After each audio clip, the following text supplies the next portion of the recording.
For some COVID survivors, the fight against the virus might be over, but another one is now looming. Some face huge medical bills from ending up in the hospital. Our Emma Lockhart joining us live from Tempe with how one family owes thousands of dollars right now they don't have. Emma? This Maricopa family never imagined they'd be in this situation. Thankfully, the husband is recovering from COVID-19 after it nearly killed him, but family says the medical treatment that saved his life could put them in debt.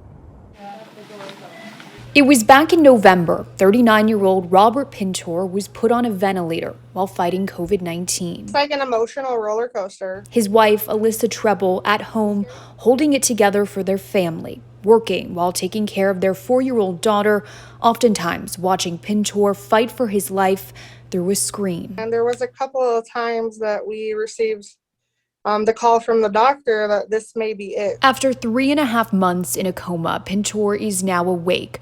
Treble says it's a miracle he's alive. But as the family celebrates his recovery, the medical bills are piling up. We're a family of 3 and, we don't have that kind of money. Treble says Pintor is insured, but they have a high deductible, and the cost of his hospital stay is still outrageous. There was one that said $45,000. Pintor would only have to pay 20% of that, but Treble says it's money they don't have. They're now bracing for more bills while he gets moved to a rehabilitation hospital. Meantime, the cost to get him there is adding up. He just got placed on a prescription called Eliquis, and that's $163 like a bottle. Karen Politz with the Kaiser Family Foundation says Pintor is not alone. Medical debt has long been a problem in the U.S. She says the pandemic is now shining a bigger light on the issue. But help is out there for some. The Federal CARES Act has a provider relief fund. A portion of that fund was set aside to reimburse doctors and hospitals for uncompensated COVID care. But it only covers bills for people who are uninsured, leaving out survivors like Pintor.